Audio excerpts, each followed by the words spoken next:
Okay, I started off by tearing this stuff off if you have it because you want to make sure that your edges are nice and straight.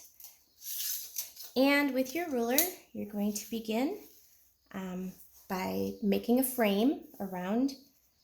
Now, you don't have the T-squares that we have in class, but you can certainly use one of these rulers. You just have to make sure that this straight edge here is up against the top of your paper or the bottom, depending what way you're going, and make sure it's nice and straight. All right, now I'm just going to do a small frame around. So I'm actually using the width of this part of the ruler as my guide, lining it up here and making sure it's nice and straight there. Now remember, as we learned in class, spread your hand out when you're using your ruler to give even pressure so that it doesn't move when you are making your lines. Hopefully you can see this okay.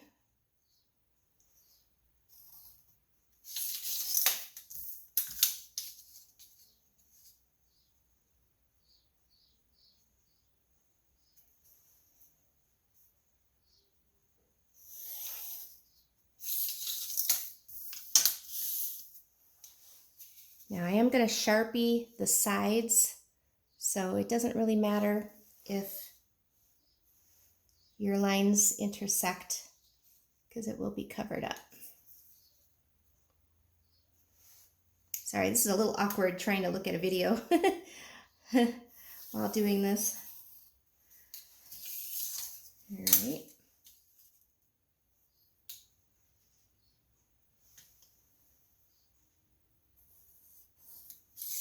Okay. Next, just like before, you're going to put in a vanishing point in the middle of your paper. Just a tiny little dot. Hopefully you can see that. Okay, vanishing point. I'm also,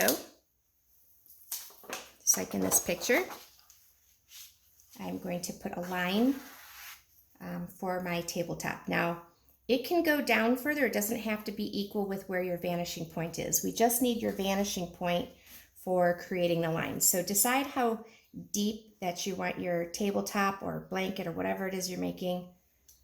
I'm going to do mine about here, making sure it's nice and straight along the edge of your paper here, so that way you know it's straight. And then line up your lines here. Moved. Okay.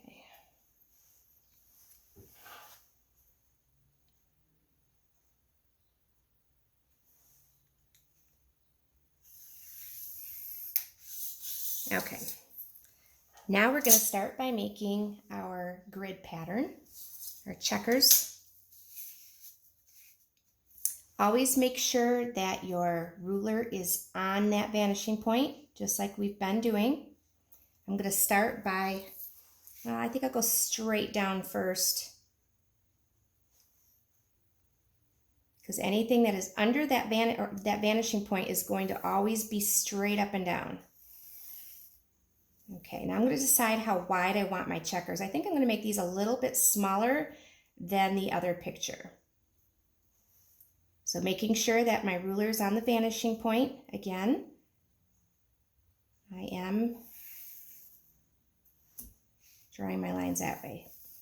Now notice as we go outward, everything to the left of my vanishing point is slanting this direction to my left.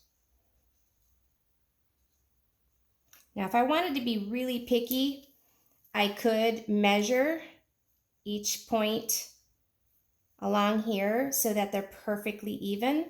I'm just gonna eyeball it. I'm not gonna get that picky, but I'm still gonna make it as even as I can.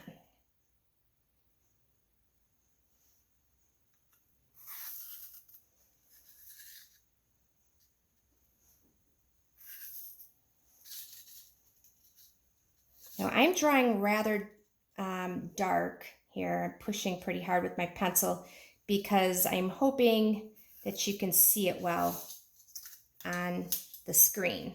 You are going to want to push a little lighter because when you go to draw things on your tabletop, you need to do some erasing. So it's going to be a lot easier to erase if you don't push too hard. Okay, now we're going to the right-hand side of my vanishing point. When you go to the right-hand side, these end up going the opposite direction.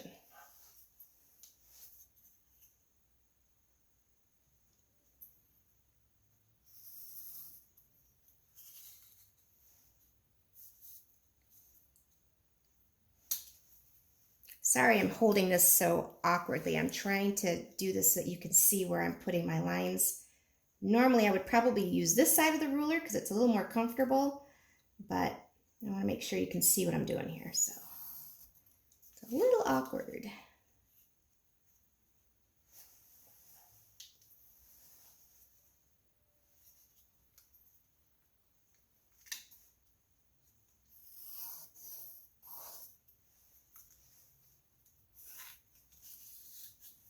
All right, I'm just going to use this side because I can't bend my arm that way.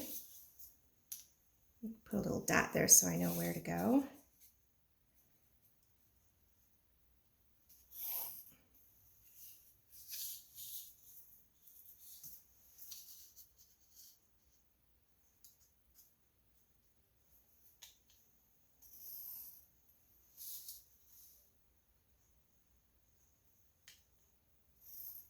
Okay, now if I wanted, it's a nice way to make it look like a wood floor.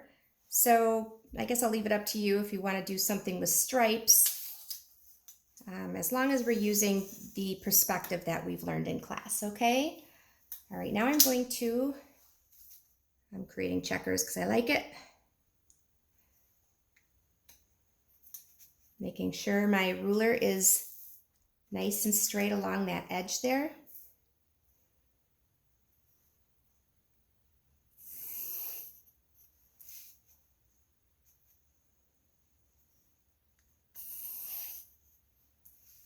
Now, as I'm coming out, I'm putting just a little more distance each time because as things come forward, the sections get a little bit larger. Not a whole lot because the distance isn't super far, but just a little bit.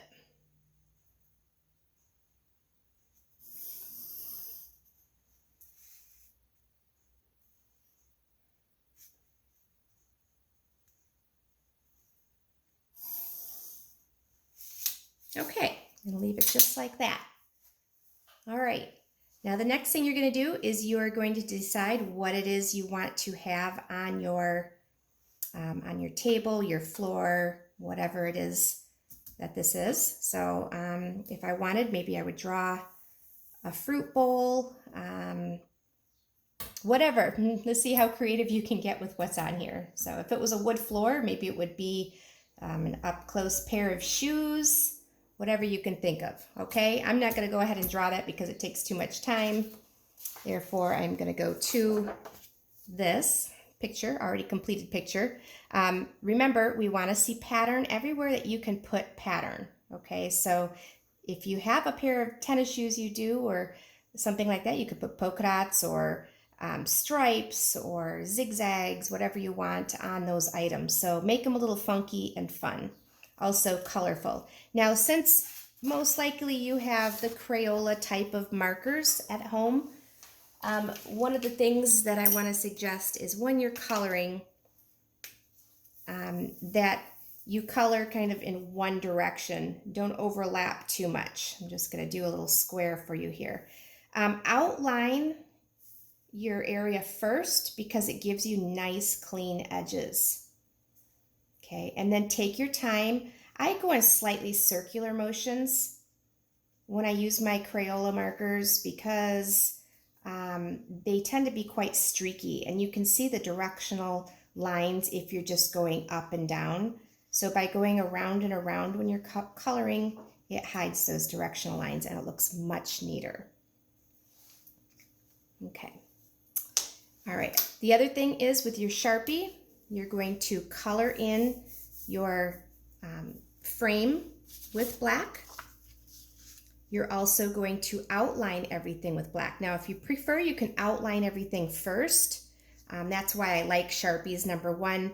When you use a Crayola black marker, and if you did the black first and you went over it, sometimes that black bleeds into your lighter colors. So that's why I really like using Sharpies, not to mention it has a really nice point on it.